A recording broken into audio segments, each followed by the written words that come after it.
Thank you.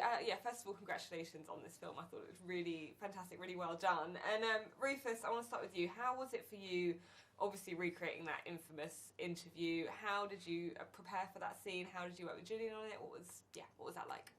Well, me and Gillian didn't work together on it. We just worked separately, which I think was the right way to do it. And I watched the interview obsessively. Maybe that's too big a word, but I watched it a lot. And I would just basically try at first to sound like him, to mimic, but more than anything, just to try to understand not just what he was thinking when he was speaking, but all of the hesitations, all of the body language, to find something that might be the root of that. You know, and it took a little, I had an instinct when I first watched it, but actually trying to break it down so that I could be seeing it in that moment from his perspective without judgment. And you know, that I'm not a natural mimic, though I do have quite a good ear, but I'm not someone who's been asked to impersonate people. So I didn't have a way of doing that I was familiar with, so I had to kind of invent it as I went along. Yeah, that's really interesting. And I think on that note, you know, there were scenes where we see Andrew alone, which I thought were really interesting, you know, where he's watching the interview on his bed covered in teddy bears and other scenes like that. And I just wondered how you worked to tap into his mentality to portray these solo moments where it is more, you know, there's not a reference thing to watch of his behaviours. How did you kind of get into his headspace for those? Well, it's, you know, it's this question of sympathy versus empathy, right. You know, and empathy is very interesting. Like the way a camera works is a grey scale. It looks at either a bright scene or a black scene and it sees grey. And that's a good way of getting all the detail, you know. And you try to do that, like to be able to really try to see something from someone's perspective, what they would be thinking, what the truth they're telling themselves about their moment, their reasons for being the way they are, so that you can represent them fully. Not make them look good, not make them look bad, but just try to be truthful. And it's very tempting sometimes to slant it one way or another, because you can be criticised for going too far in either direction, especially playing someone like this. Yeah, absolutely. Thank you. And Keeley, Amanda's such an interesting figure, because I think, you know, all of us were like, who said that this was a good idea? And it was her. But what do you think was going through her head? Why? Yeah, who? Why?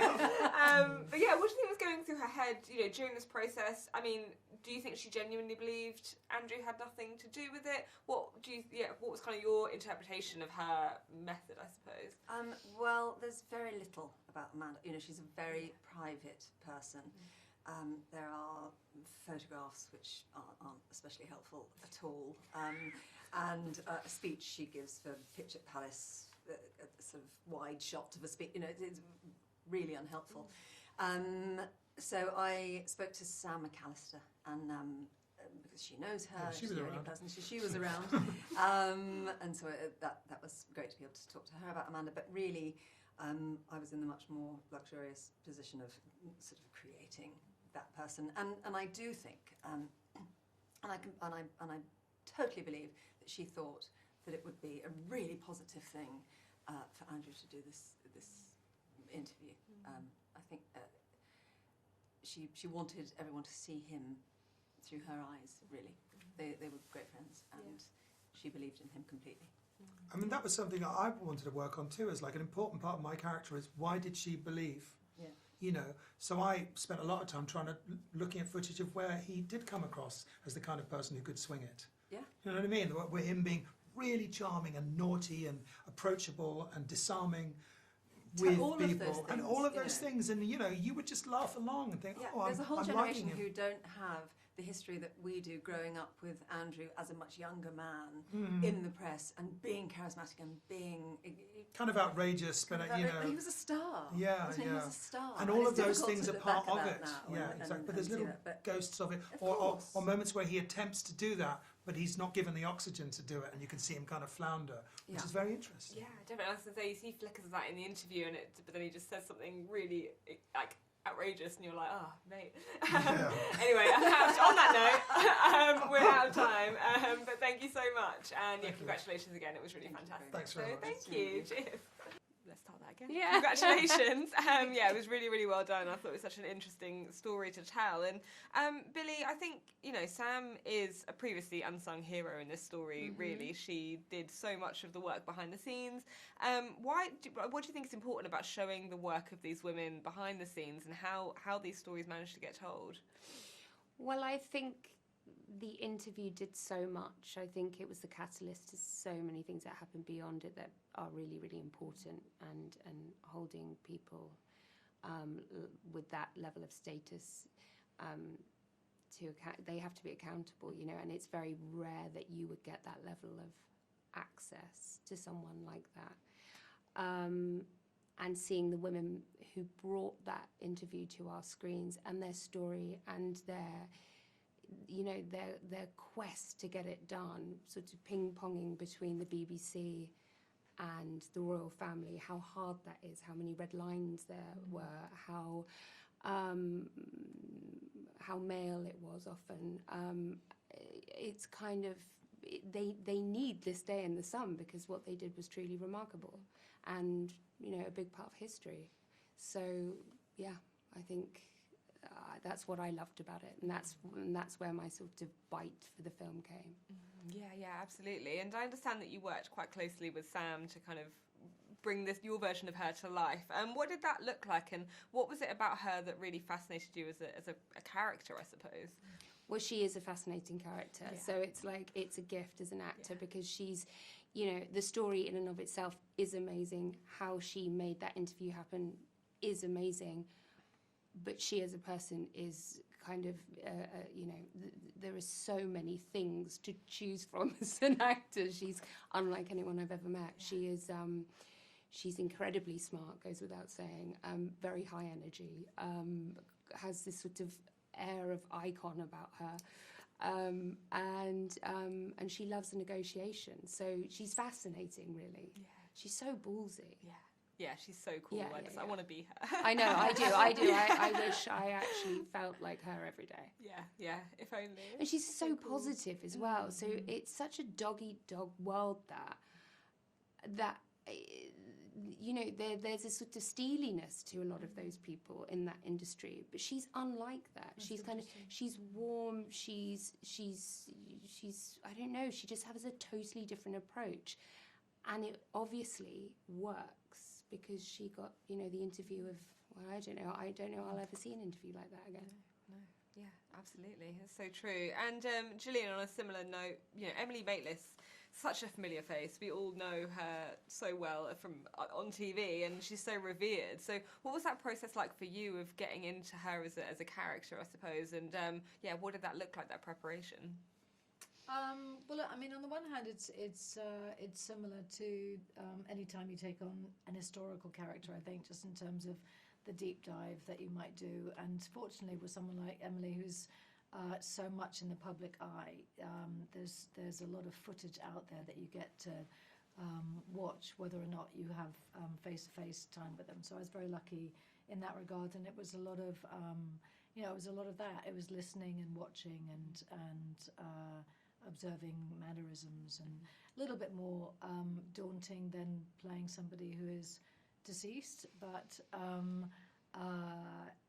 mean, I've been a big fan for a while, so it was a joy to step into her shoes. Yeah, that's really great to hear. And obviously you shoot that infamous interview in this. What was that like for you? How did you prepare for that? I understand you and Rufus prepared very separately, which I think is a good way to do it. But what did that look like, and how did you approach that? It looked like, so the interview itself is about 50 minutes long. Our version of it is about 10 minutes long. So it was asking somebody to turn the audio element of it into a repeated MP3. And also the visual into a smaller video file, and just basically watching and listening on a loop, paying attention to mannerisms, when she looked up, when she it was a drag at one point when I saw the actual film, because of how many times she looks down at her notes. It looks like I might be looking at my lines. I'm like, no, I didn't. They were all in here. I wasn't reading my lines. That makes sense. She looks down a lot. Yeah. Anyway. No, I didn't was think a that bit at all. I crazy. thought, Okay. yeah, it was really well done though. Like, I think, yeah, it was really impressive how you guys pulled it off. I'm out of time, so I've got to leave it there. But thank you so Thank much. you and so yeah, much. congratulations again. Really nice to meet you. Thank you. very much. Thank you. Well, first of all, congratulations on this film. I thought it was really, really well done and just such a brilliant story. And I mean, Sam, I think this is a story of, you know, the work done behind the scenes in journalism, and it's not something that we normally see, is how these things actually get to where they end up being. And I just wondered why you think it's great about that being shown on screen now. Oh, absolutely. I mean, that really is the raison d'etre, the reason for this movie, is that, you know, basically the interview itself, of course, has been seen so many times, but it's 5% of the tale. And anyone who works in journalism is often asked, what do you do? How does this stuff happen? How did this interview happen? And here in Scoop, what we're trying to do is to give you the answer to that question, because the 95% of the work that goes on prior to a brilliant presenter like Emily sitting down and doing an interview like this is really the story of everyday journalism in this country and around the world. So you accompany me, well, Billie Piper, if you like, in the adventure, the experience, the highs and the lows of bringing something like this to the public. And that's the story of, you know, most people in journalism and indeed in most jobs.